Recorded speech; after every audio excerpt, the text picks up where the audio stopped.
MGL 30A 18-25 and 40 CMR. Notice is hereby given of a meeting of the Fall River Redevelopment Authority as follows. Today's date, Wednesday, August 23rd, 2023. The recording of the open session can be viewed at Fall River Government Television, www.frgtv.us.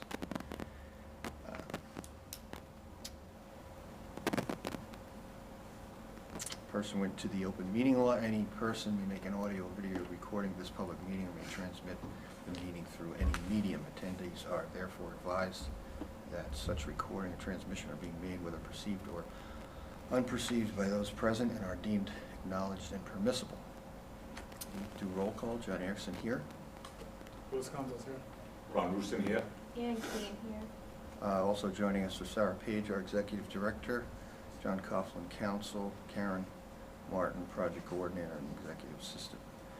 Under the provisions of MGL 121B and 760 CMR, I hereby open the public hearing to consider a proposed amendment to the Fall River Waterfront Urban Renewal Plan regarding the inclusion of Assessor Map 0-22-0009, which is located at the corner of Turner and Duval Street, and Assessor Map 0-23-0004, which is located at 431 Duval Street, as potential properties for acquisition, disposition, and redevelopment. Anyone wishing to be heard must state their name and address for the record.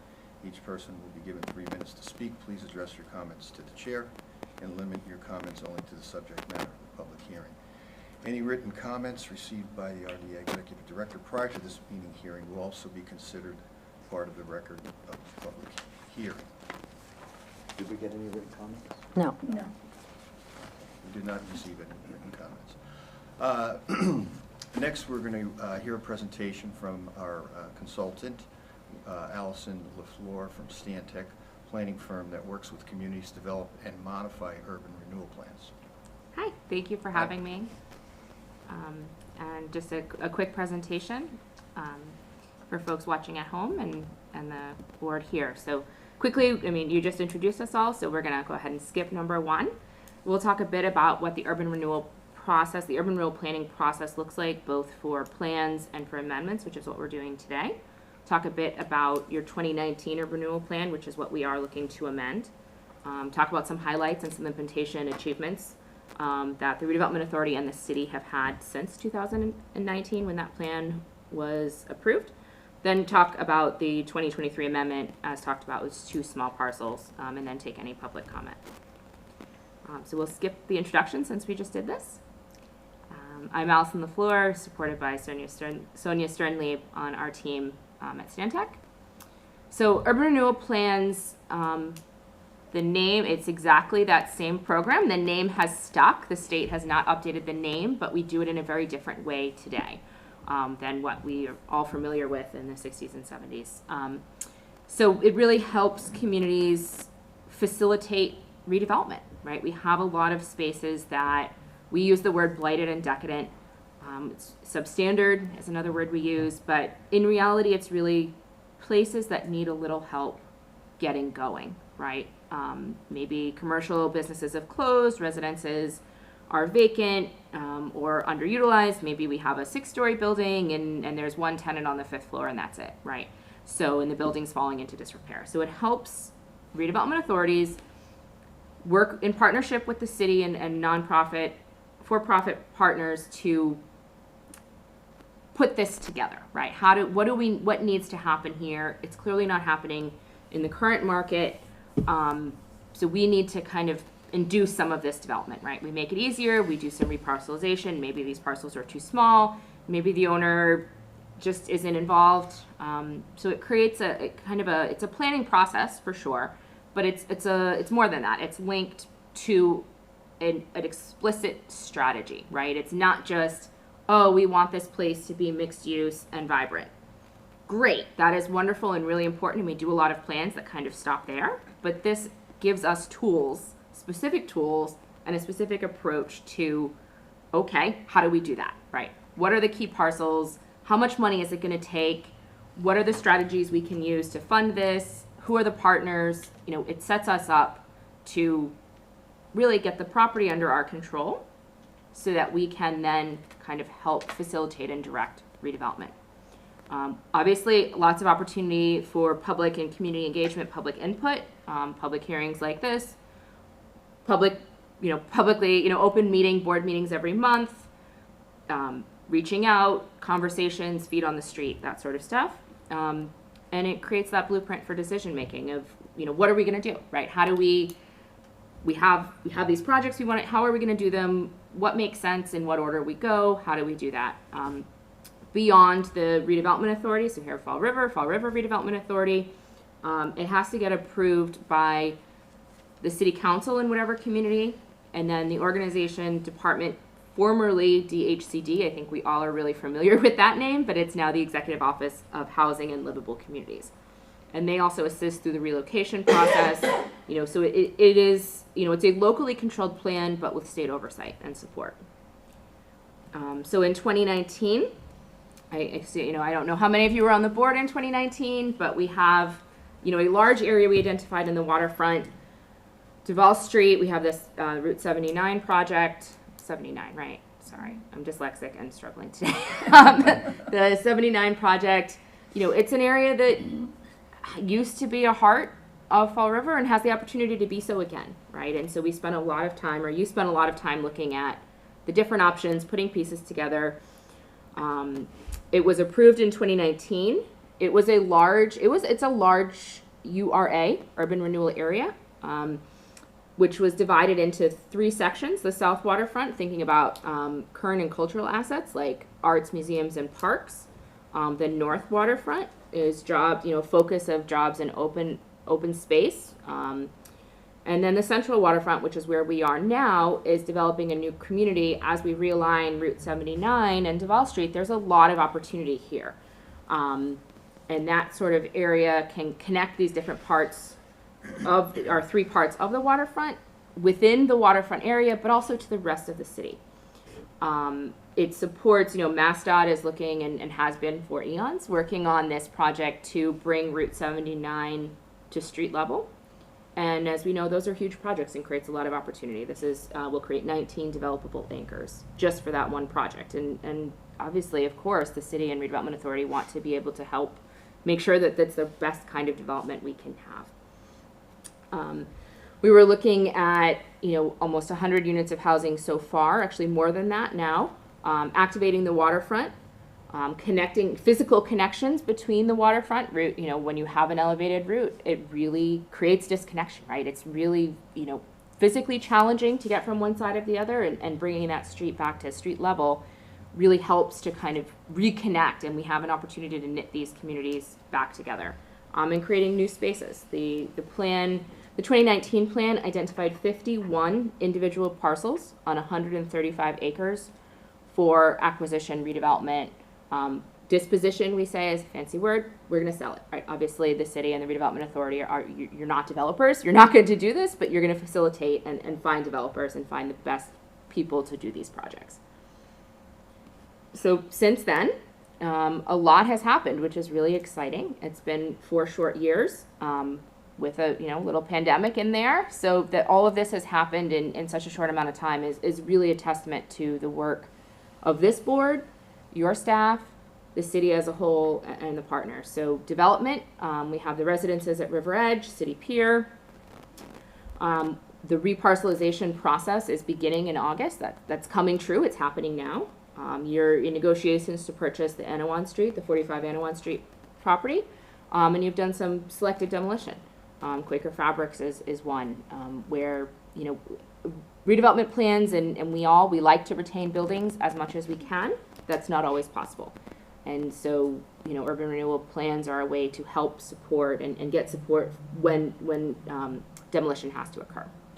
It has been a team effort. These are your successes, but they're also the city's successes. And a lot of people are working together and focused here to make this happen. So that brings us to today. We're looking to add 2 parcels, about a half an acre, to the urban renewal plan. For potential, they get identified for potential acquisition, disposition, and redevelopment is the language we use. These 2 parcels, not really sure why they would, I think when you're looking at so many parcels, something's gonna get missed. Opportunities maybe weren't right, didn't feel ripe right then, and we wanted to focus on other areas, but with all of the work we've already accomplished, these parcels, and you can see the colored area is the new redevelopment, right? So these are right adjacent to work that is in progress today, and just unlock additional opportunity in the area. So the first parcel is the 431 Duval Street. It is currently a gas station. That is a needed service, obviously, because we are still reliant on fossil fuels and vehicles, but is that the best place? Probably not, right? It's in this long link of, kind of creating that front, your new front door, right? The heart of your waterfront district. So identifying that for potential acquisition and redevelopment is really important, right? Because it's a key, it's kind of a missing tooth when you look at the maps. It's kind of a missing piece in that stretch. The other spot is the Turner Street lot. It's a former natural gas distribution and coal gasification site. It's vacant. I think, some tanks have been removed with any site like this. And I mean, really, it's not these parcels, really. Anytime we're talking about redevelopment, particularly in formerly industrial areas, there's concern about hazmat issues. Who knows what's there? We need to do the full inspection. We need to find out. And oftentimes that is a cost prohibitive activity for private owners. And so there's an opportunity with the city and the Redevelopment Authority there's more money available, right? There's grants available, there are programs, there's different ways, you have different resources than a private organization. And so that's why this project, also just similar, I'll go back 2 slides so you can see they're just, half an acre apart from each other, right? It's part of that stretch that we're looking at in this plan. So that's the rationale for both of these sites. For the 2023 amendment, folks identify that these are sites that, we need an amendment, we have a plan in place. How do we amend it? We have a public hearing. We'll ask your board to vote tonight. We'll go to planning board. Planning board's role, it's sort of an adoption of the plan, but it is more of an endorsement. They do have to vote. They have to find that the plan is based on local survey and facts that, local information, not kind of someone somewhere else coming up with things, that it's really locally based. And then it's consistent with any planning documents that the city has, whether that be this urban renewal plan, since it's an amendment, a master plan, neighborhood plans, the Route 79 relocate, the Route 79 at grade plan, all of those things that a city has already kind of put in place. Planning board just has to say, yeah, look, we're in charge of planning here, and we can see that this is consistent with what we're already saying we want to do. And then it goes to city council, which, city council meetings typically are always public hearings. It's another hearing. They also have to vote to endorse the plan. Once that happens, the state approves it, and then the plan is final. So that's the process, and, we're here for public comment. So that's it. Thanks, Allison. Is there any discussion regarding the public hearing? Well, I think you can close the public hearing. Yeah, seeing that there's no speakers present, I'll entertain a motion to vote on the amendment to the waterfront. I think I would vote to close the hearing. You have to close Yeah. the Close the hearing. hearing? Yeah, let's just take a vote to Yes, close the. please. Okay. You're gonna stay? I can stay. Okay. Absolutely. So I need a motion to close the hearing. Motion to Second? close the hearing. Second. John Erickson, yes? Wisconsin, yes. Ron Rusin, yes. Yankee, yes. Thank you.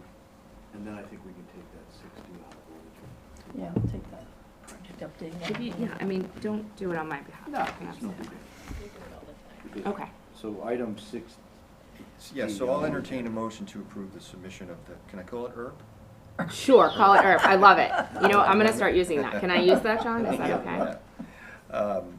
Amendment to the Executive Office of Housing and Livable Communities, EOHLC, and authorize the Executive Director to sign the amendment request to EOHLC.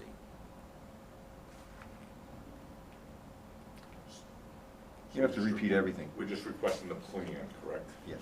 So we're voting on To- the amendment to amend the urban renewal. And plan. add it to the urban renewal plan, we're not doing nothing about taking it over. Correct. Oh, no. Okay, Correct. Yes. Oh, yeah, all we're doing is adding these parcels to the plan as potential sites that could be acquired. Okay. If and when you decide to do something, you'd have to vote later So moved, as John said. Second? John Erickson, yes? Louis Gonzalez, yes. Ron Rusin, yes. Ann Keane, yes. Okay. So, So that could be your cue. Okay, no, that's fine, yeah, Thank so, you, Allison. yeah, for absolutely, coming. so, yeah, absolutely, so our timeline is September 13th and then the 26th, I think, right? Yes. Are the dates for, just so you guys know, And for, we'll Get Sarah to sign this tomorrow and get it back to you. so she can sign after, cause I'll have to update, so right now I've just left it with XX in case people from the public Oh, okay. wanted it. All right, okay, yeah. We didn't wanna necessarily presume all right. that these dates were actually happening, right? Like, cause we have it in the past tense of it was voted on by city council Yeah. and whatever, so we'll leave, actually, I think the dates are in here, but we'll send you a clean copy to sign once Okay, that perfect. happens, in case, I mean, not that anyone will expect to But- show up at planning board or change it, but on. So just when in is the case. planning board hearing? I believe it's the 13th. And then the I city actually do coun- have it in and here, then the yeah. city council is the- Yeah, September 13th is planning board, and then city council is September 26th. And then it goes to And then it goes to Maggie. HLC. EOH, yeah, HLC. HLC. They're going by HLC. So I'll Yeah. sign it after city council has approved it, because unless it's all approved, we won't be sending it to Boston. Correct, Right. yes, and we'll get you a clean copy to sign. but- Great. And our meeting's the 27th, I believe, which is the next day, Yeah. the next September So meeting. we won't have to Yeah. put this on our agenda unless something comes up. We'll see. Right, We'll yeah, be- and We'll be we'll- done unless something changes. Yeah, and we'll be here for you if anything happens, but, and then a short amendment like this shouldn't take that long to approve, but it has to go to Maggie, and then she sends you another letter, just saying that it's here, it's been approved. So, Great. Thank you. Thank you. thank you, Allison. Thank you, Allison. Thank you. So I think we could go back to approval of the open session minutes, right? Mm-hmm, that's right. We'll start with you. Anybody have any comments on those That stays minutes put. from July Oh, 26th? that's yours. Oh, okay. If not, I'll entertain a motion to approve those minutes, open session minutes. Motion to accept minutes as prepared. Second. John Erickson, yes? Louis Gonzalez, yes. Ron Rusin, yes. Ann Keane, yes. You guys have the warrant. What's the wireless here? Which, what do I want for wireless? And what's the password? Oh, I don't know, I was using my phone. Oh, you know how, okay. I Yeah, I see downloaded this. mine to my computer, so I'm not on it. There's 4 different ones that say Do you- guest. do you want a I'm hard trying to copy, figure out Ron? which one. Mine No, says not do you want a connected. hard copy? No, I've already looked at it. I've Okay. already looked at it. See, okay. Joan, I believe already. Joan approved it, Joan yeah? approved it, Yes. so is that gonna work for you? Because I can go try to find out what the No, no, I'll code is. just, I've already read everything, I've already looked it over. Yeah. I still have hard copies, but I was gonna go online and just figure I look like you guys. You made me bring my laptop. Yeah, so it totals $392,177.28. So I just need a motion to approve the August warrant in that amount. Motion to approve warrant as presented. Second. Second. Jen Erickson, yes? Louis Gonzalez, yes. Ron Rusin, yes. Ann Keane, yes. Okay, thank you. Administration updates agreement for services with the city of Fall River. Sarah's going to describe this agreement, which I believe you guys have a copy of. So you Do you need it, received, Ron? Yes, I Yeah. don't think I have that. Okay. Thank you.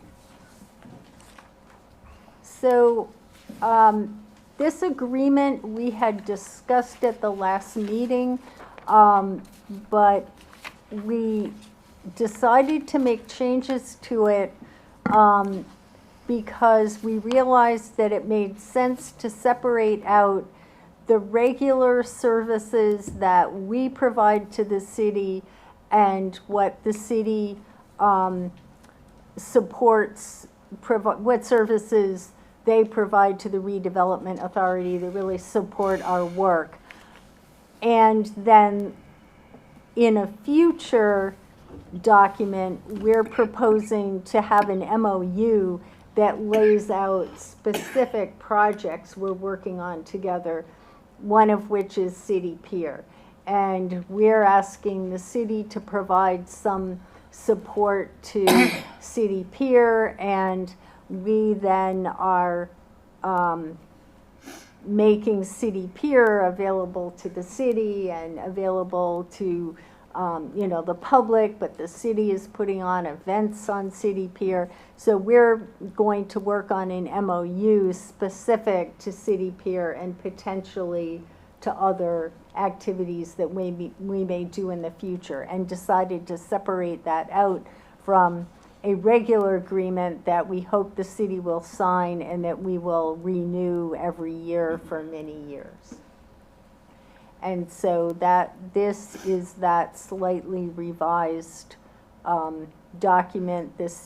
We have it at the mayor's office. We haven't received their approval yet, so it's possible they'll propose changes and we'll send those to you, but we're trying to get this approved by the end of the month, which is the time frame of the extension that we signed and agreed to at the last meeting.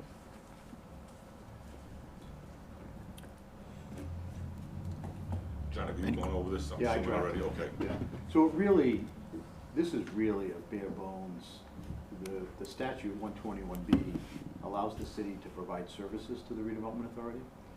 So we need an ongoing agreement that documents what they're doing for us, like they allow office space for Sarah.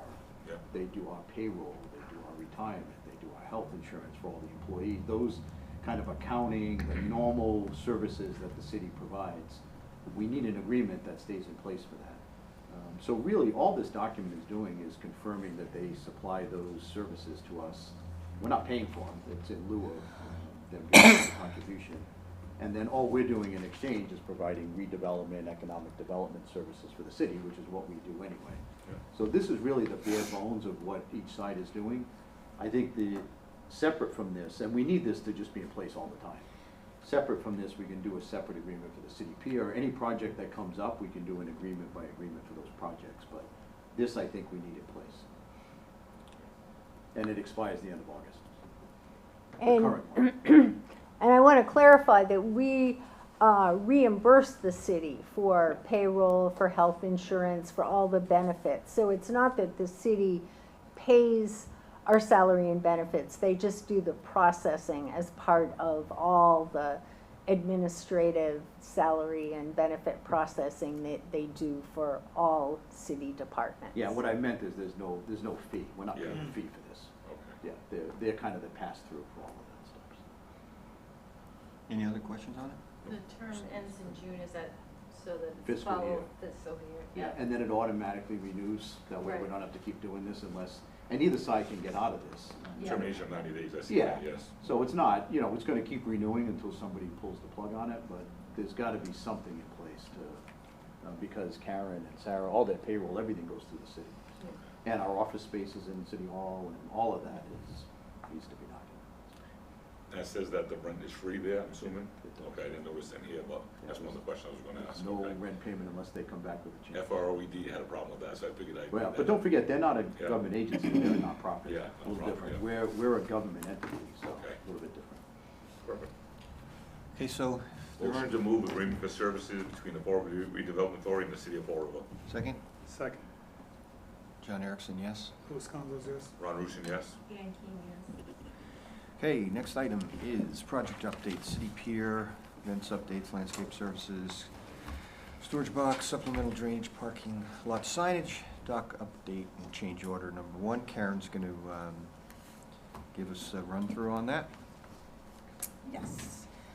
All right, so City Pier events, we're heading on the downside of the summer events at the City Pier. Mother Nature did put another damper on the event of April 10th, which they ended up postponing. So right now we have an event this Thursday, which is a combined luau and big games night down at the city pier. So there's going to be all sorts of vendor booths. I think there's like half a dozen vendor booths and the food trucks, and there'll be a little strum and hum band there also.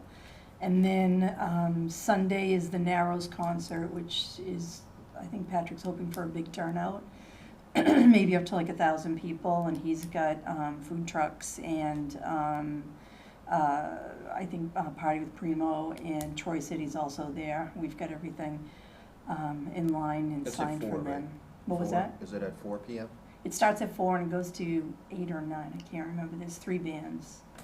Yeah, so, and then the last event that's scheduled is for September 7th, and that is going to be the City Pride Night. So that's technically the last scheduled event so far. There's some rumors that we may do an Oktoberfest or something like that, but that is yet to be determined. The parking lot is opened, and we have signage that is in 2 locations. Looks like this. I don't know if anyone's noticed it as they drive Very by. noticeable. As soon as you drive by, Yeah, you slap right in the face, yeah. I am surprised that it's not more full on a regular basis, but we did have some, I know a few of you had commented that there was some construction vehicles in there. Ferrera, who was doing some of the work for DW White, had just put some stuff in there, and I talked to the guy, and he got it out on time, and I just told him if he ever needed it again to call, and depending on where we were with everything, we'd accommodate as best possible. But it's not really being utilized much at all. We'll see if it gets full for the events. These will be I don't know, was it full did you go by it all Monday night for yoga? I didn't actually hear if it was used much. I went by it before the yoga had really gotten going because I got there really early. Yes. So I have a feeling it probably was used Yeah. because there were at least 60 people coming to yoga Monday night, and they all walked in, and there were no spots on Duval Street. So Probably. my assumption is they must have parked there. Yeah, so the yoga continues to be a big draw, so that is probably something I'm sure that they'll think about redoing next season too. So that does seem to be a popular attraction. Is that every Monday? Every Monday, next Monday is the last Monday. All right, I'll go by Monday and I'll check it. I'll go by the parking lot and see Yeah. if, how many are in there. Okay. I haven't seen one car in there yet. I drive by it 10 times a day. I'm I've never really seen one surprised car in there aren't more, yeah, You I'm need really to pull in the surprised. park so you can start it. So I feel like we paid for something right. And there may be more too once the docks open up too, that's the other thought too, Maybe you'll so, catch on. yeah. Well, and we'll see tomorrow night. I bet a lot of people will be there, and I'm looking forward Yeah. to tomorrow night. It should be a lot of fun. The other thing that has been installed are the no fishing signs at City Pier. We got 3 of them that are out there. They went in, they look pretty good. So they will hopefully deter some of our friendly fishermen. And the only other thing that we've been able to accomplish is we did get, Sarah and I developed a scope for the landscape maintenance work out there at City Pier. And we put it out to bid with like we got 3, we solicited 3 bids for a 1-year contract starting September 1st going through August 31st of 2024. Included, like, I think there's 27 mowings starting in April, spring cleanup, fall cleanup, a little bit of, there'll be weeding and fertilizing is incorporated with that. We also had them give some unit prices in case we had some extra work that we needed to get done at some point. The lowest and most responsible bidder was Tim DeSilva of DeSilva Landscaping, and that's for a total of $23,700. He's currently the landscaper who's out there now, so I think that in reviewing the scope and his proposal to the scope, it looks like everything excuse me, is covered in there, and so in my mind, he's proven to be a good subcontractor, and he's been very responsive when we've had him do things, and I think that it would be worthwhile to continue with his services for the year. And that contract also can be renewable for up to 3 years at the end of each contract year. So that's something to keep in mind too. But Yeah. the one we currently have is not renewable.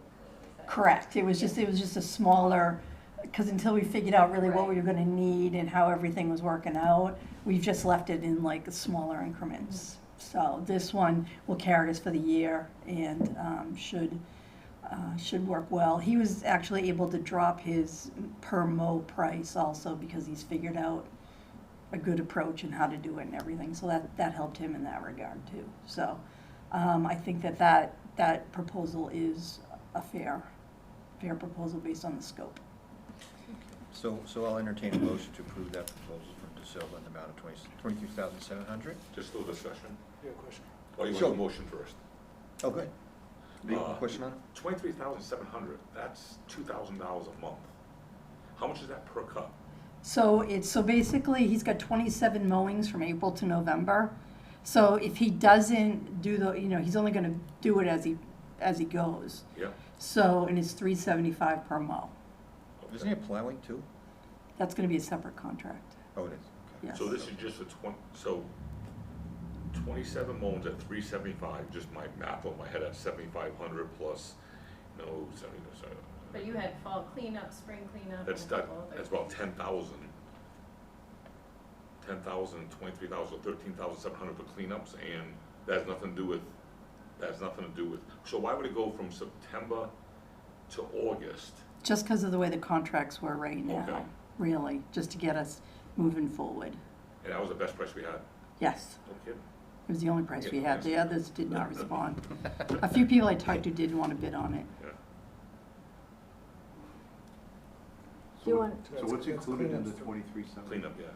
This, so the scope of work, the scope of work has anticipated minimum of 27 mowings, 2 in April, 4 in the months of May, June, July, August, September, and October. And in the month of November, there'll be a final cut on or before November 15th. The proposal includes for the spring and fall cleanups, there's a detailed, like 9 items under the spring cleanup. A lot of deadheading and trimming, raking and dethatching and of all the grass, mulching, cleaning up the beds, reseeding of damaged areas, edging, and weeding and pre-emergent weed inhibitors, which is a safe and environmentally friendly herbicide. And then the fall cleanup is just cleaning up of everything and cutting back all the grasses. And he removes everything from site too. He doesn't leave anything on site. how much is the spring and the? He did not, I didn't ask him to delineate the separate prices on those. Now, is that also like weed control, do they Yes. Yeah. fertilize them, that's Yes, everything? Okay. yes. And then there's also I got some unit prices for like his dump truck, an hourly rate for a landscaper, the cost per mow, cubic yard cost of mulch, loam, seed and fertilizer in case anything, strange came up, like someone ripped up the. I've seen him there several times. It looks nice. Yeah, it does look and nice. clean. Does look nice. So part of the big cost of that is he's fertilizing all of the grass in the beginning of the year, reseeding parts of it. And he's done a lot of weeding, and this emergent, to try to keep the weeds under control is really important in the spring, because we've spent a lot of money on weeding, because the weeds are just get really out of control in those beds. And so, he's gonna do a lot of work for that. That's the expense we take, Yeah, so that's, we're completely maintaining, all the landscape. We're paying more now for the mowings. We're paying $475, like, that's 4 mowings and his $2,000 bill rate for this month, so. So who cleans it up? He's cleaning it up when he's there, cutting and cleaning? Yep, he Clean takes up it all weed, off clean site, everything? yep, Yeah, because along with the mowing, he picks up trash. yes. Yeah, that's huge. Yeah, that's made in November though, you still get December, January, February, March, who does all that cleanup? well, that's gonna be in the snow contract. Okay. He did snow removal last year. Yeah, and DCM actually he doesn't empty the trash barrels. DCM comes out and does that. Did I get a motion to? No, we didn't. Not yet. Is there a cost yet? I mean, because October's coming, you never know in New England. Do we have a snow contract? Because It's literally right around the corner. That's what I'm working on next. Next, okay. Yes, yes, I don't know, did they even plow last year? once. Barely. Once. So we ended up with much snow. There was Really? one, Yeah, wasn't much. So that'll be a not to exceed contract, or? I'm trying to figure out how best, so the thing is, depending on how snowy it is, Right. depends on really where your cost is gonna be, so, I'm gonna try to get, estimates on that too, but they'll give you a price per, usually by so many inches. And, we will have to compare it and figure out, how we wanna procure that and what we wanna give for, I've talked to John, figure out how we wanna totally structure that procurement. I'm just trying to figure out right now how to word things, you know, they can only throw snow in towards the grass, and, I have a call into, Beta about if there's anything in particular I have to worry about, what they use for de-icer and things like that, so, I just wanna make sure that that's all in the scope, so that's what I'm fine tuning now. So, we'll see. Like I say, last year was one plow, who knows what this year will be. Right. So maybe if it's something that it can be a set number of times and we have additional after that, Yeah. or if we don't use it. So you don't have to, it doesn't have to be prevailing wage, so we know that, but I mean, I think what we wanna do is be able to figure out some type of, we don't have enough historical data really to know Right. either. So the thing is that what you wanna try to do is get, you know, compare everybody's kind of base rate per Right. so many inches and how they break it down. The other thing is they can't use any steel blades out there, they have to be careful to use, you know, like a rubber or a, you know, one of those more rigid, but it can't be a steel blade. And I think they have to almost have a sidewalk machine too that does the walkways, because we do need to keep access down to those, the ends of the piers in case there's anything ever concerning with the CSOs and anything else happens Do out we have there. to clear the docks too? No, the docks will actually Well- close, it's a seasonal, Is it? that'll be open for seasonal, we'll have pulled up the Okay. gangway and shut those off, so. So you're really hoping to not do a not to exceed as much as be able to do what Tim gave us last year, which was just He just gave per us unit storm. prices, Yeah. yeah, he just gave us unit prices. If we're gonna, in order to award it, we could say that, you know, based on, this is what I'm thinking, and John hasn't really, you know, we haven't really talked about it, but, you know, you're gonna get unit prices and with the not to exceed contract, and then other than that, we can see where, you know, historically where we are and talk about renewal for next year too, so. And the period would probably be something from like October 1st to April 30th, because there's always a crazy, you know, April storm that comes out of nowhere sometimes, so. It'll be interesting. Plow guys are funny. They want to get paid to plow, but they don't really want to plow. Which I can't say as I blame them. Any other questions on that? Motion? Motion to move the silver for $23,700 for taking care of the cutting, which was 27 cuts, and also the spring cleanup and all the other things he agreed to. Second. John Erickson, yes. Louis Gonzalez, yes. Ron Rusin, yes. Karen, you want to run through the supplemental drainage? Yes, so we got a final design for adding 5 supplemental, or area drains, I should say, for the supplemental drainage at the center section and then the south center section, I guess we will refer to it, just as part of heading out onto the South Pier.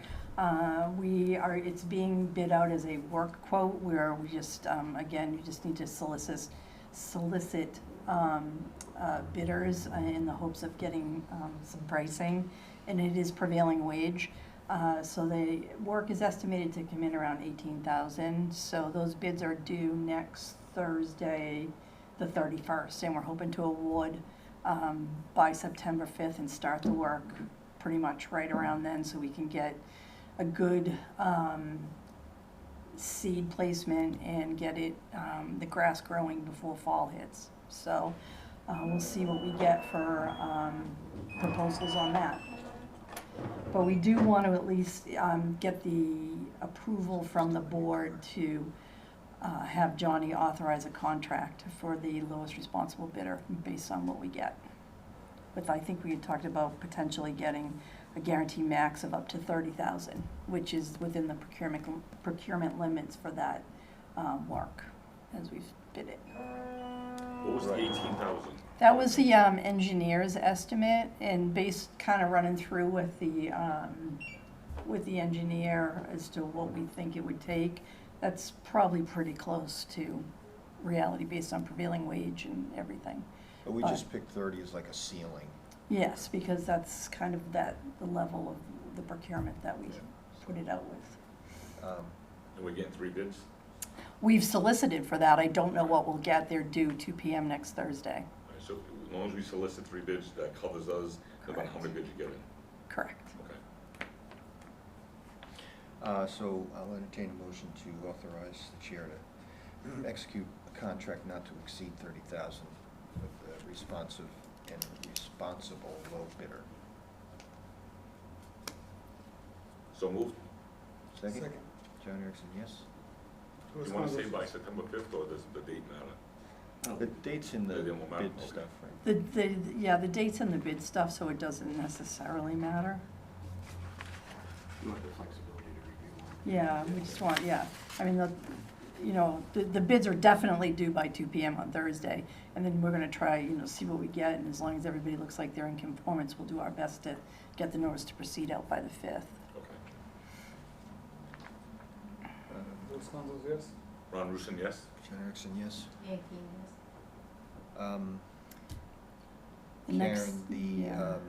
Connex Yeah, the next storage box? The next thing that I wanted to talk about is we were approached by DCF Facilities about putting a Connex box out at City Pier so they could store tables and chairs and some barricades for the events that happen out there, because right now they're bringing in staff at an overtime rate and, shuttling between City Hall and City Pier, and it's not very efficient, obviously.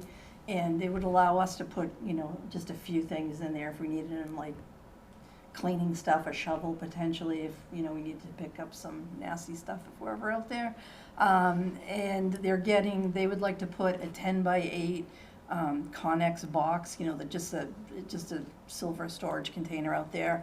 And I sent them location in the bid package. It's up by, right along the start of the boardwalk on the south side of the property. There's the timber fence there, and then the box will be just on the inside of that. I walked the site yesterday with Tim DeSilva, because the one thing that even Johnny had mentioned also is that we just don't want to throw that on the grass and have it get all muddy and kind of unsettled. So we talked about having Tim scrape back the the grass layer, probably to like a dimension of 11 feet by 9 feet, place down some crushed stone, and then they can lay the Connex box on that. And then they're gonna have one of the local groups, I think it was Yay, we had talked about. Possibly. Yeah, possibly decorate the Connex box, so Paint it? it's not, painted, so it's not Eyesore. quite as an eyesore, yes. So, I know that DCF is currently getting pricing on a Connex box, so I'm not exactly sure how quickly it will land out there, but I think that I told them that I would put this before the board, and if they didn't have a problem, we could tell them that they could go ahead with that, and that we would pay Tim to put down the stone. So we're anticipating for that to be a permanent fixture out there. Yeah, It's because I not a mean, seasonal we're only or anything. assuming, this is always crazy assumption too, that next summer there'll be even more events than we had this Right. year. This was supposedly the soft opening Right. for the pier, so that way and it does make sense, because it is kind of a pain for them to keep dragging the stuff back and forth. So, 10 like, by 8's not very big. How much can it fit in there? If let's well, give it the room. tables are 6 foot, because believe me, they were only gonna put a 6 foot box in there first. And I was like, well, your tables are 6 feet, I don't know how many chairs. They usually, what they've had so far is roughly 5 or 6 vendors that need the table setups. Yeah. Because all the the food trucks have their own setups and everything, they don't need the tables. So it's really for like whatever few vendors are there, the bands have their own setup too.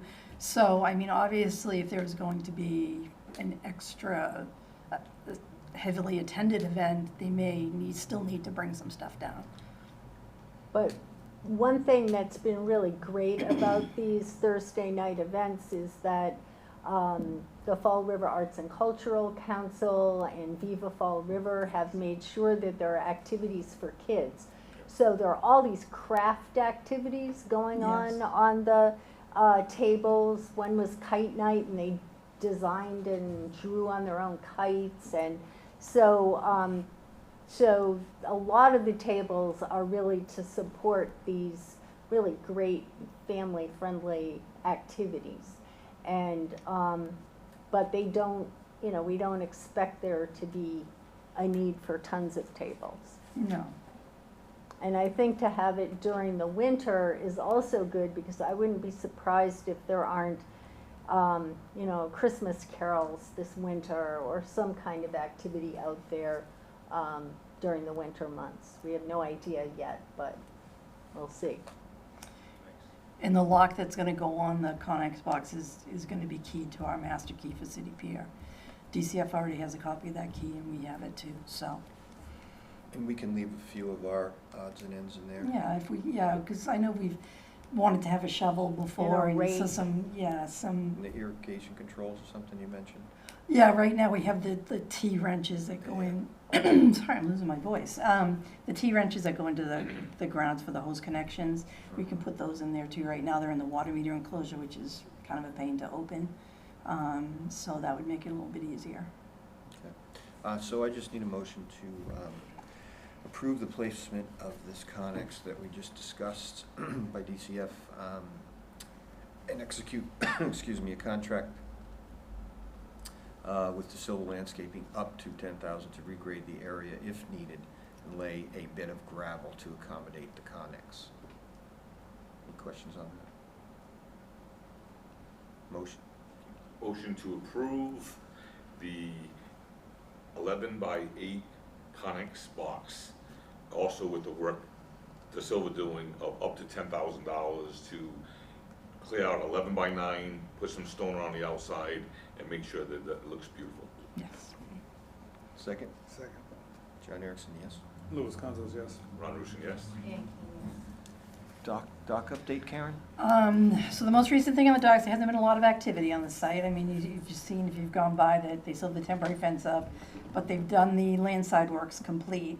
The walkway's done that joins into the, I guess we call it the boardwalk. And they're gonna be back on, as far as I know, they're still gonna be back on Monday with the dock installation. The dock's gonna be delivered on Monday. And I did try to get a hold of them today, but was unsuccessful, but I've not heard otherwise. So the plan is the dock delivery will be Monday, and the installation from the water side, they'll be coming off a barge, will be all next week. And in support of that, we do have a change order that we have to process to Coastal Marine, which extends the time period for the contract. And the supporting documentation is a letter from the fabricator, which is Structure Marine, who is fabricating the gangway and the docks, that they're making their delivery on August 28th. So that is Monday. And we've extended the date for completion out to September 15th. But it's a zero change order. It's a $0 change order. It's just to extend the contract time period. What was the contract time period? It was supposed to end I think it was 97 days from the notice of award, and I think it ended up being somewhere around August 15th, 16th, or something like that. So we've had to extend it almost a month, Because but the hope was the fabricator would be able to get it done sooner, and that, they pointed out that usually there's a 90-day period to, you know, order and then get the fabrication. So they were giving us an incredibly early time frame, and they just couldn't make it by 2 weeks. So it is totally understandable. We just really wanted it in for the voting season, so we were pushing and pushing. And at least it will be in for those voters that are still voting in September. Yes. Yeah, because in the letter from Structure Marine, they, usually for the lead time for that type of a job is anywhere from 4 to 8 months of fabrication time, so they really did push it Yeah. out, So I was way under, Yeah. yeah. so, Do you feel they can complete this by 9:15? oh, yeah, yeah, I do, I mean, they're gonna be working from the barge, and then it's, I don't wanna oversimplify anything, but it's kind of like putting puzzle pieces together at that point, once they have the docks and the gangway. What's our time span for opening over there? Do we stay open to October, November? What's our, I think it's October 1st, we close, I think that's what the boat, when we talked to the The harbor harbor master. master, it was April 1st to October 1st, I believe. That's what the sign's gonna say, Oh. for boating season, for boating season. April 1st, October. It'll coincide with the docks that he has down near Commonwealth, well, I guess it's closer to Bicentennial Park, where he works out of and maintains those, so it'll be on the same timeline as that.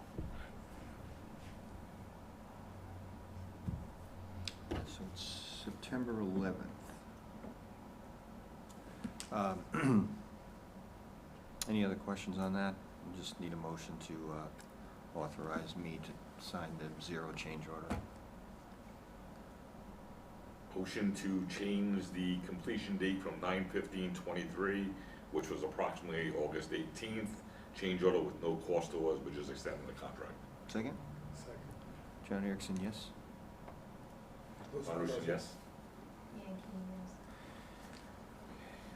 Next item is the master plan RFP. Sarah's gonna give us an update on that. So we talked with you a bit about it at the last meeting.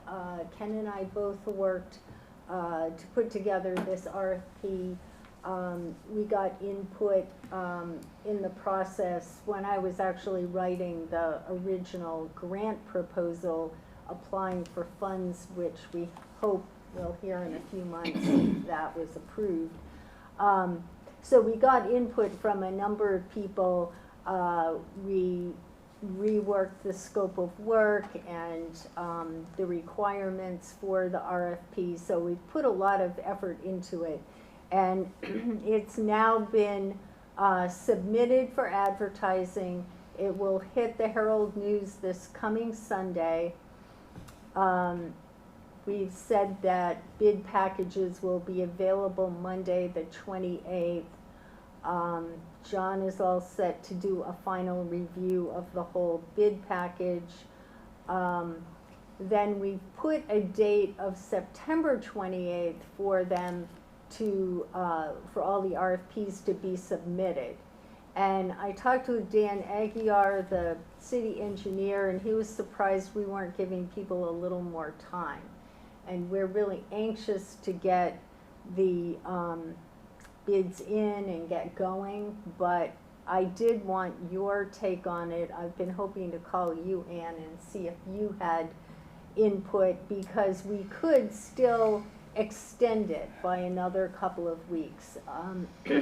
Dan thought that he would have given people more like 45 days rather than 30 days, because we're asking for a lot. We have a lot of projects within this RFP, a market analysis, data analysis, and the market analysis is both for residential and commercial, and then we're asking them to interview master developers and do, a lot of design work and community engagement. And so the question is, they probably will need subcontractors, and, a month seems reasonable, but we don't want to limit who applies. We want to get it out to a really broad group of highly qualified planners and be sure that we get a really good response. So any input you have on whether we should try to extend it closer to 45 days would be appreciated. The other piece of that is when we bring it back to you for a decision. And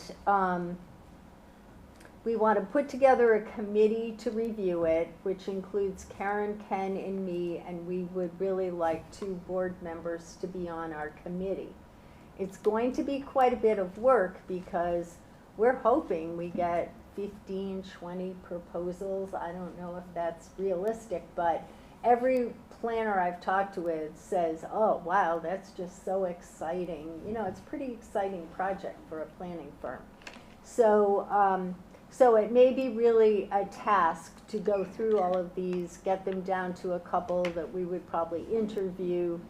And so we were thinking that we would get it to you for our October meeting, but I was looking at our November calendar and realized that because of Thanksgiving, we moved our meeting up to November 14th. So it's possible that we could extend this by another couple of weeks, make our decisions, and have you approve it November 14th. I think that Ken really, really wants to see this going. We had hoped to get it out sooner, so he's away and he may feel disappointed if we put it off by another couple of weeks. So any input you have would be appreciated. How much are you asking for them to submit? Is it, it's qualification based or is it a fee or? Oh, it's a whole proposal of how they would approach everything. One thing Dan is concerned about is that they probably will analyze the Mass DOT plans to get a real sense of this. And so we're judging them on have they done master plans that are based on commercial and residential market analysis? Have they done similar kinds of master plans? So they're going to have to really tell us about similar master plans. How have they approached community engagement? How will they develop their community engagement plan? You know, it's pretty detailed. And then they give us a price proposal that's separate. So, so we will evaluate their proposal on all this comparative evaluation criteria, and then after we've ranked all of them, then we'll open price proposals and make a decision based on all of that criteria, including the price. Is that one we don't have to go with the lowest bidder? Right. Okay, good. We- All right, I hope we don't have to go with the lowest bidder. It's qualification based. Right, it's really based on all of that package of information that they provide and our judgment on who best meets all of the criteria we laid out. And we laid out lots of criteria. Has it been determined that we're in charge of this yet? Well, we're in charge of the master planning. We're going to work very closely with the city and with the community, we hope that we'll be able to purchase the land from the state when they get to that point. Nobody has made any determination on that. We don't know when that will be determined, but I think our belief is that it's really important that the city have a master plan, even if we in the city weren't able to be the purchaser in control of the land. If the state were putting it out to bid themselves, at least the city and the Redevelopment Authority can say, this is a plan that was developed with great care, with lots of community engagement, and here's what we think should be done. So it at least positions the city really well to get what we think is best. We have a budget on this? What do you think the budget is for this? Well, we had proposed to the board that it's 150,000. We applied to the state for 100,000 and asked the board to commit 50, and yet acknowledge that if we learn in November that we don't receive this grant, then we'll be coming back to the board for further funding. And there's always the possibility that we'll get proposals over 150,000, given all that we're asking for. On this master plan, have we determined, are we gonna have like a master builder for the whole thing? Or we're gonna figure out if we can do it in sections and have different people do it? Well, that's certainly part of the whole planning process. There's certainly discussion of having a master developer for all of it. But one of the complexities is that, and one of the important things is that when Mass DOT did the road plans, there's nothing about entrances and egresses out of the parcels. So that all needs to be figured out. And when we talked with folks at Mass DOT, they said the sooner you figure that out, the better, because, you know, it does have implications for the traffic patterns and everything.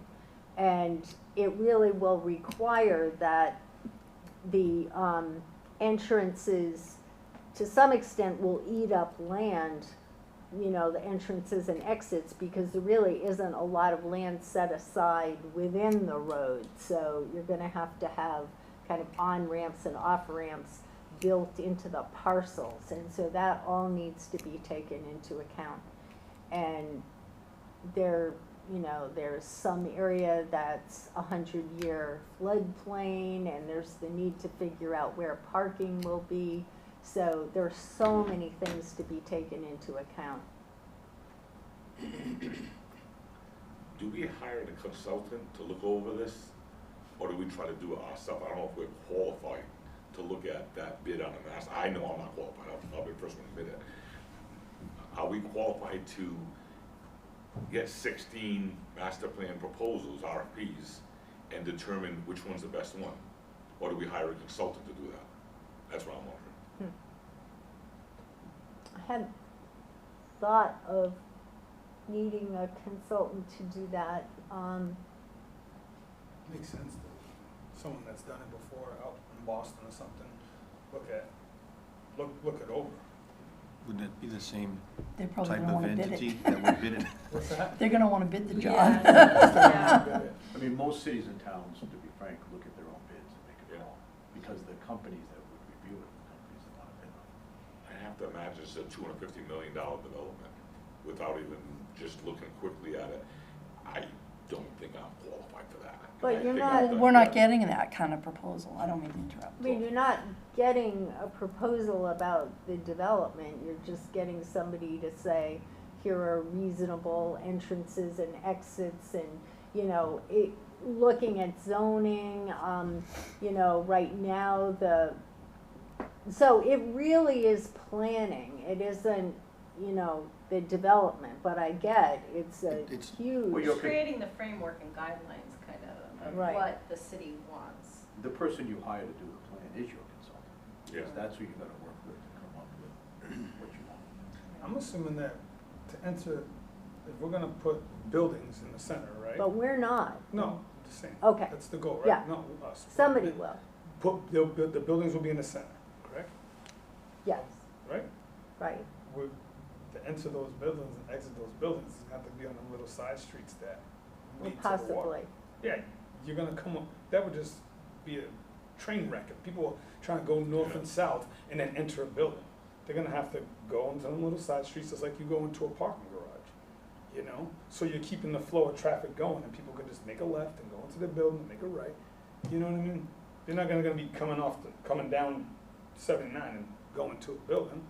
That would eat up that would eat up the area that's set aside for the building, then it would cause traffic flow, like problems. But it's not clear that the side streets are really designed to handle the entrances and exits either. You've got, you know, for example, Turner Street will be between two of the big parcels.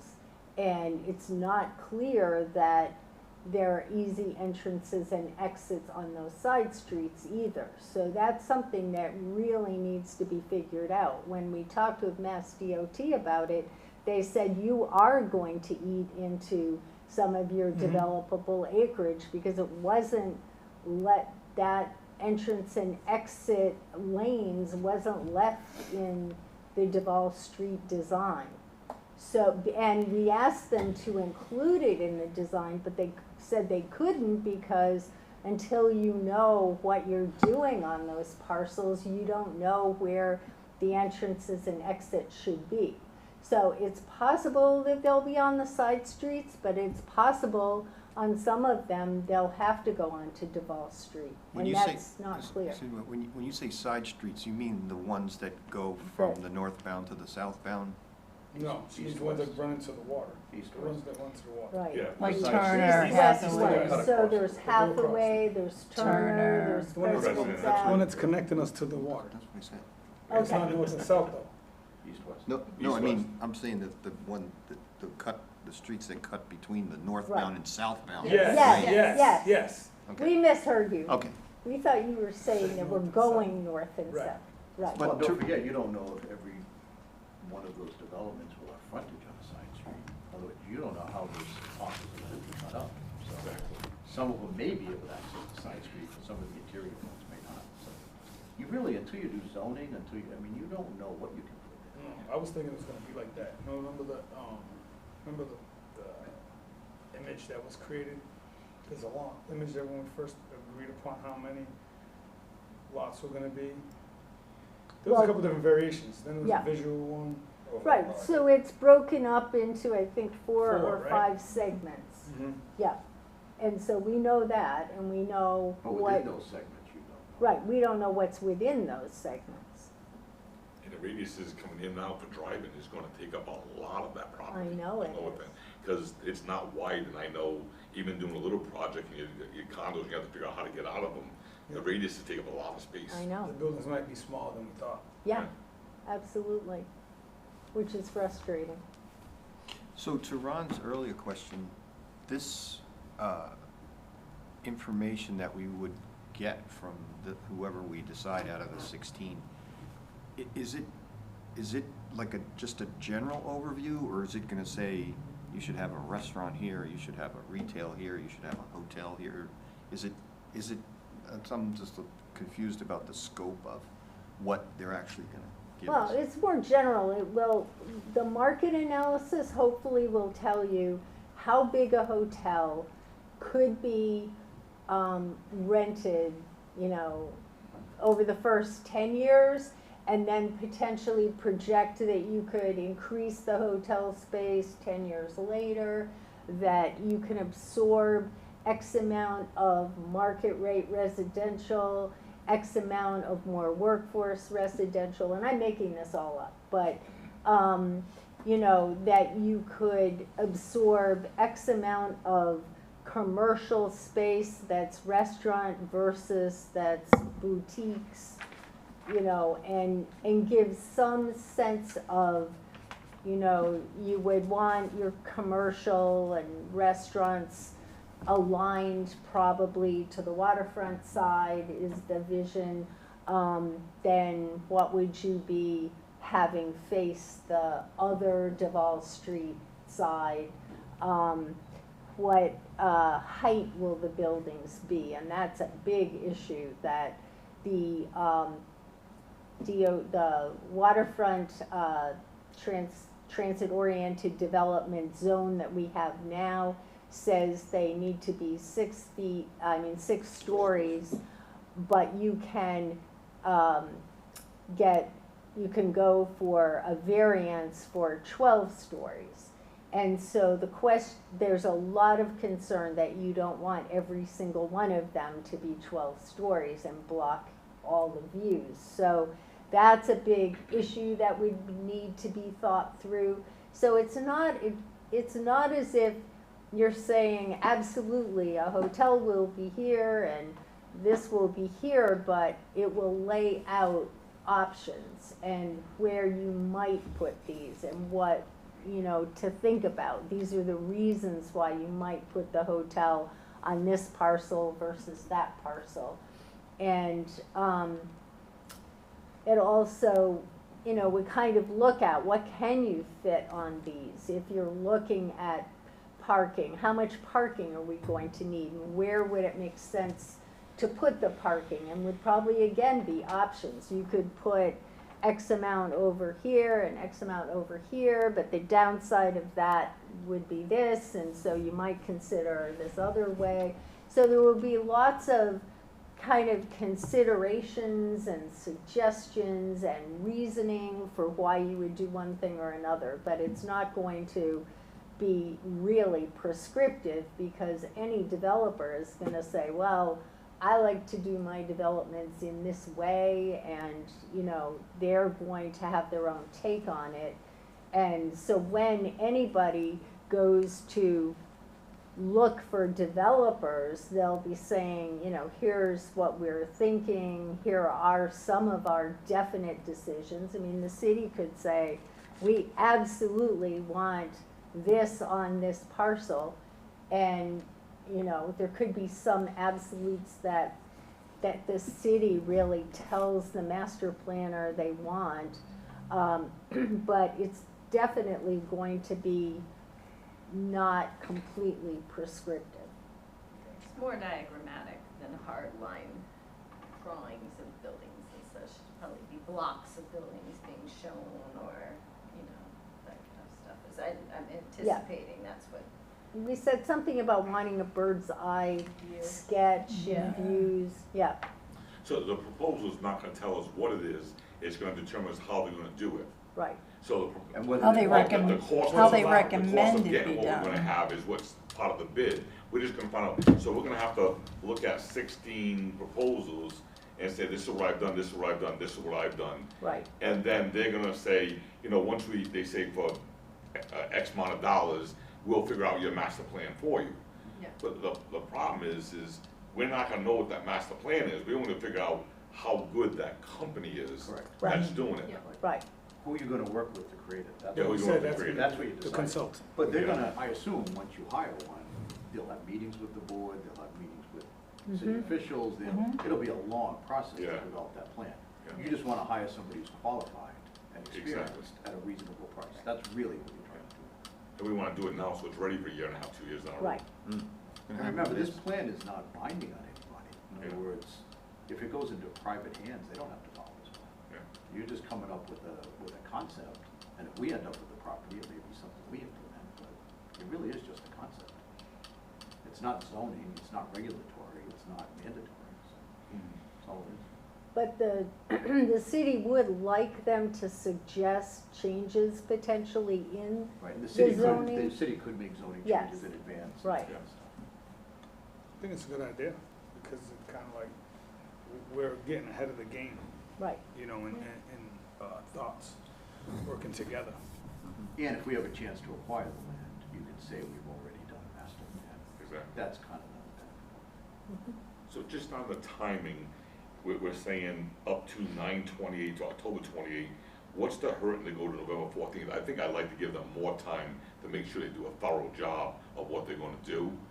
Is it rushing it 30 days? I'm not sure. I'm not a planner, I'm not a developer. But what would it hurt us if we gave them 45 days, knowing it by November 14th instead of October 28th? What are we being hurt by? 2 weeks. It's 2 weeks. So there's not something has to be done by December 31st, something has to be done by January 31st, it's just to get it in front of us. Yeah, and I think we all being the city we hoped that we would have it out to bid probably earlier in August as opposed to the end of August. Okay. And so we're feeling, you know, we're feeling pressure even though there's a long time before the road is really gonna be done.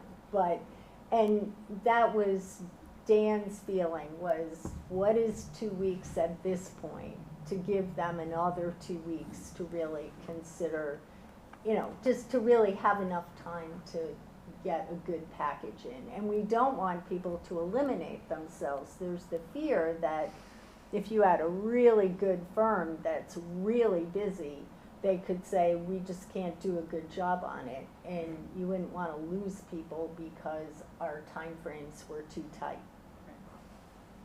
So you have that aspect of it, and then you have the other aspect, if you delay it, we're in mid-November, you get them on, you probably have a meeting maybe early December, and nothing's much gonna happen till about January, just because of the holidays. So if it's end of October, maybe you get a little bit more, but nothing really happens much between the end of November and December. It's really, it just. Yeah. So, as Okay, I'd long rather as get we before my anticipate that. I like the that's- November 14th. Yeah, then November 14th, I agree with that. 'cause You I don't mean wanna that rush we'll this. decide on This is a major November decision for 14th? the city. It is, yeah. It's not something I wanna be rushed, or somebody rushing to give us a number and then say, I want a work order because I rushed in too much or something. Or being too busy that they couldn't bid on. Yeah, Right. Yeah, I agree with that. So the bids being due would be no, the bids would be due maybe the 12th of October or something, as Okay. opposed to Yeah, that's September right. 28th. okay. And then that would give us about a month Month to for review them re-review and them. bring That's them what to I the wanted to board see, on what was November 14th. The review time, Mhm. yeah, because depending on how many, it'll take a little bit. It will. And I assume there's a matrix for. Oh, yeah. Yeah.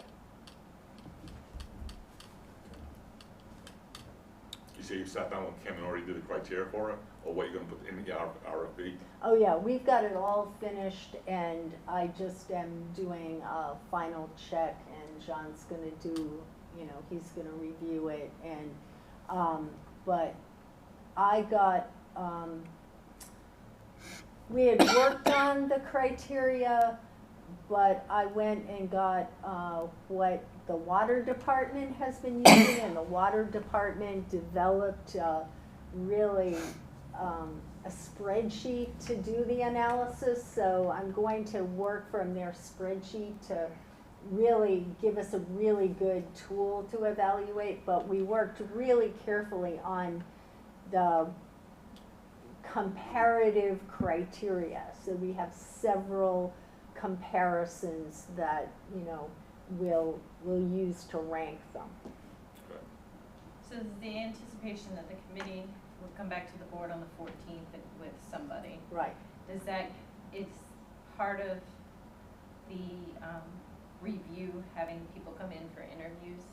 Yeah, Yeah, my hope is that we'll, you know, we'll first look if they even qualify. It's possible a couple of people won't meet our basic qualifications. And then we'll, you know, hone it down and figure out our top candidates, and then the committee will decide how many they want to interview, and we'll bring them in, and it's gonna be a long process. yeah, you probably do need a month there. Yeah.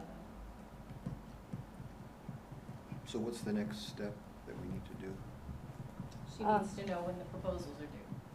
Well, I wanted your input. I'm going to write Ken, who's in Europe right now, and tell him that we've decided to extend it a couple of weeks, and he's not going to probably appreciate it. And Ron, I'm looking for cover Yeah, from yeah. you. You can talk to me, I don't think it's a push, a reason to push it. I know we're down the road a little further, but we wanna get this going, but at the same time, I don't wanna rush it. This is a very, very big project. Yeah, it is. I think we all agree on that. Yeah. Yep. Good. So, so really,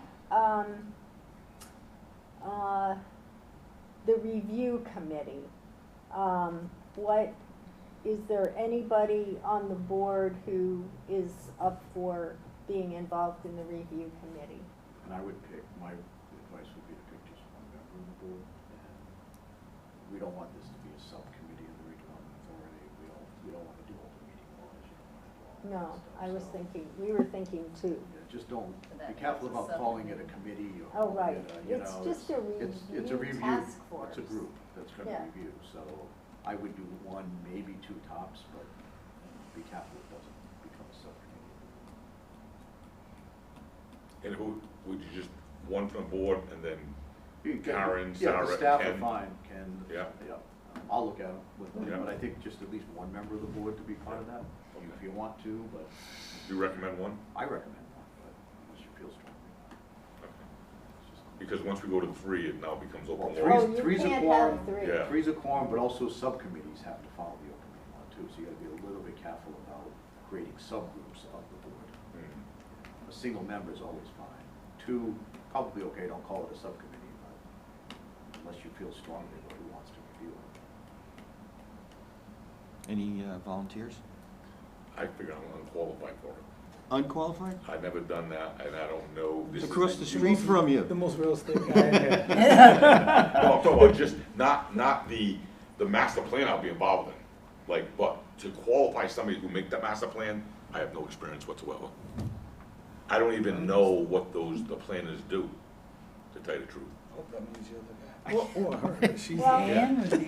You're an architect. Ann would Exactly. be a great candidate, whether Ann has time, and Johnny, you would be also a good candidate, but both of you are really stretched. Do we have to decide right now? No, we don't. But plus we're missing Joan, so. Yeah. Yeah, so, that's fine to And leave it that. could be that you let the staff do the initial review, Mhm. pare it Yeah. down to a handful, and then have one of the board members kind of do the final analysis as to which ones brought back to the board. That may save you some That's good. That would make a lot of sense, Yeah. because there are probably a number that, just aren't what we want, Yeah. and we could certainly pare it down. So why don't you just leave it that the chair would designate somebody to sit on that committee, and then depending There on you who go. wants to do it, we could do it that way. Committee or task force? You don't want a Task committee? force, yes. Task Group. force, Or okay. group. Or Thank you group. for- A Oh, group, group, I like group. Group sounds the, I listen. The Sounds good. review group. yes. So We'll have the chair appoint one member of the board to do that. It can be yourself or somebody else, and we'll figure that out, Yep. depending on who's available and who wants to do it. do we need to vote on that, or we're just No. deciding? No, I think Okay. good. no, All we right. didn't have a vote What for else? that. So, the Flint, you want to talk about that, or something else first? No, we'll talk about the Flint really quickly.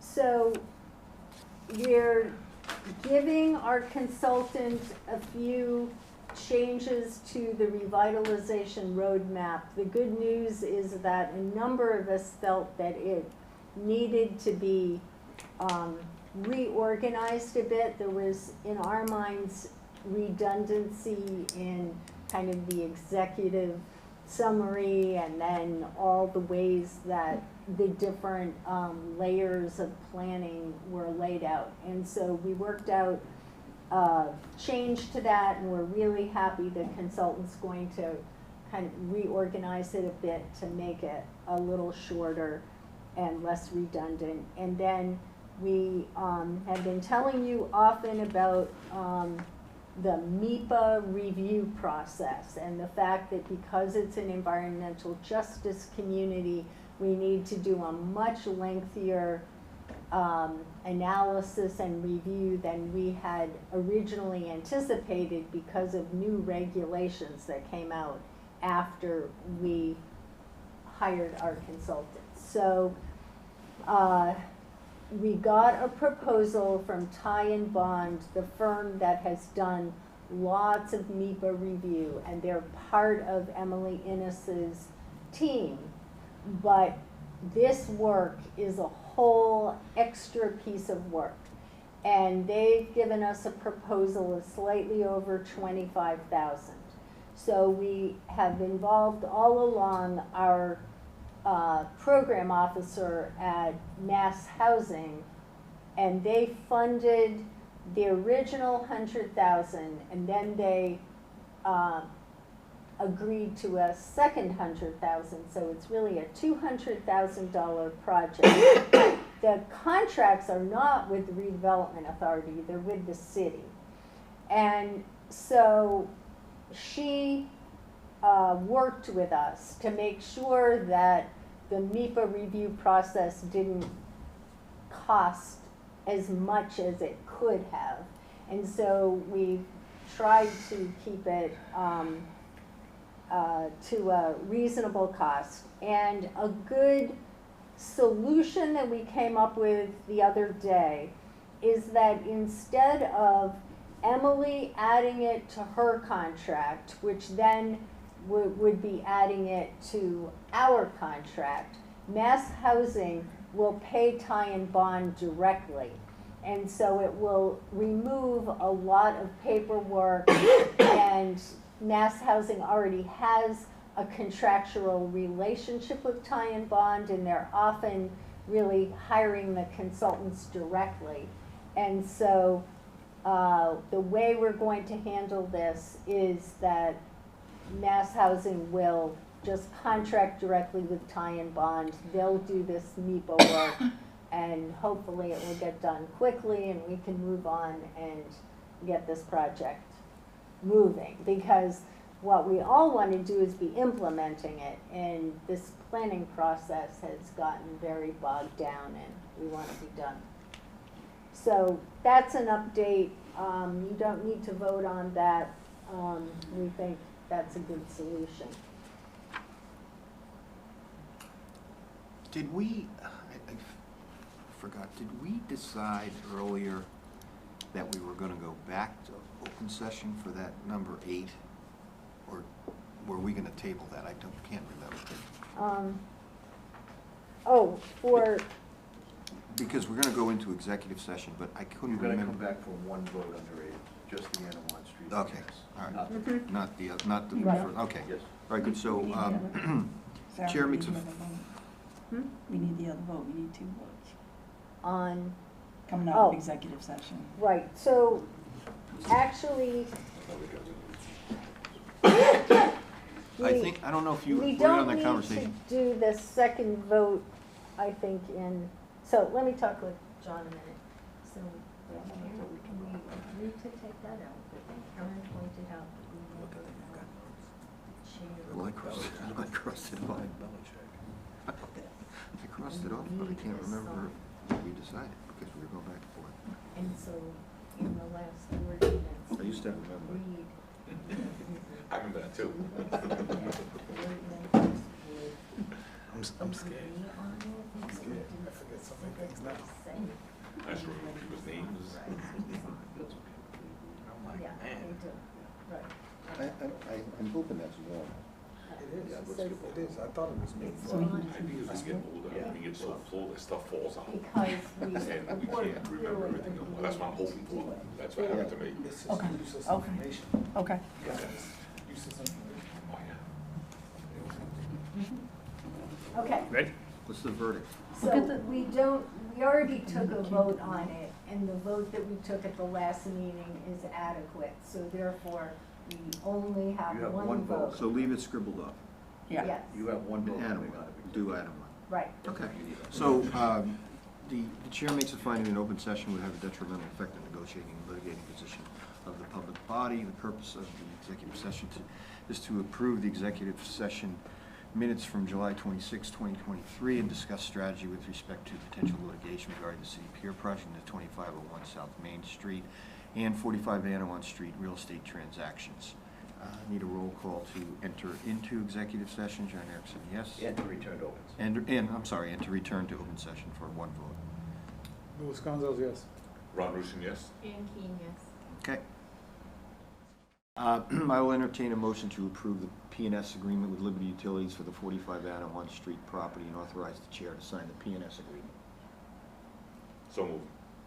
Second. Johnny Erickson, yes. Louis Gonzalez, yes. Ron Rusin, yes? And Keen, yes.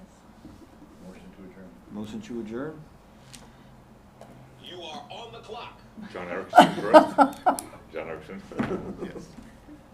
Louis Was Gonzalez. that you or your ventriloquist talking there? No, I got, Are you gonna fantasy draft going I got on? my, everyone's at my shop right now. I got a party going on right now. Oh. Started at 7. It did? Yeah. Oh, wow. Somebody make a motion? Yeah. Motion John to adjourn, second, Did you yes. second?